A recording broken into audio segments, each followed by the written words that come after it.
সংস্কারের অভাবে ব্যবহার অনুপযোগী হয়ে পড়েছে ভোলার বীরশ্রেষ্ঠ মোস্তফা কামাল বাস টার্মিনাল। ৩৬ বছর আগের স্থাপনাটির যাত্রী ছাউনি, বিশ্রামাগার সহ শৌচাগারের অবস্থাও করুন।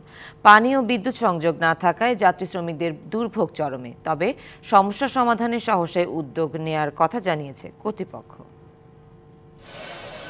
১৯৮৮ সালে নির্মাণ করা হয় ভোলা সদরের একমাত্র বাস টার্মিনালটি। দীর্ঘদিন অযত্ন অবহেলায় পড়ে থাকায় এখানে যাত্রী শ্রমিকদের ভোগান্তির শেষ নেই। সংস্কারের অভাবে খসে পড়েছে টিকিট কাউন্টার ও যাত্রী ছাউনির দেয়ালের আস্তর। বৃষ্টি হলে ছাদ চুইয়ে পড়ে পানি। বাধ্য হয়েই যাত্রী ওঠানামা করছে রাস্তায়। একটা ওয়েটিং রুম নেই, যে গেছে 1 ঘন্টা পর পর বাস ছাড়ে। পাবলিক টয়লেট নেই, মহিলাদের অনেক অসুবিধা হয়। ময়লা আবর্জনা জমে ব্যবহার অনুপযোগী যাত্রী ছাউনিটি।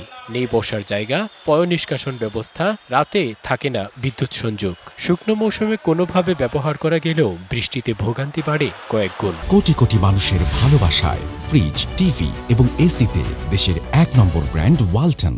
আমরা বারবার ভোলা পৌরসভাকে অবগত করানোর পরও তারা কোনো সংস্কারের পদক্ষেপ নেয়নি। যাত্রীরা সাময়িক ভোগান্তি পোহালেও স্থায়ী দুর্ভোগে বাস মালিক ও শ্রমিকরা।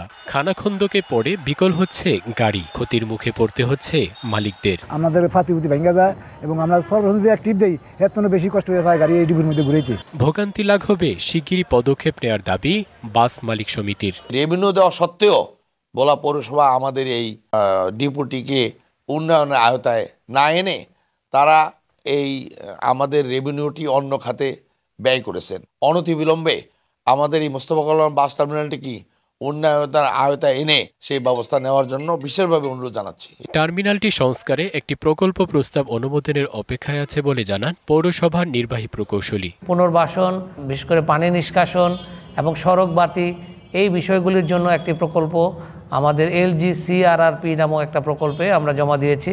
আমরা আশা করতেছি যে এটা খুব শীঘ্রই এটি অনুমোদিত হবে।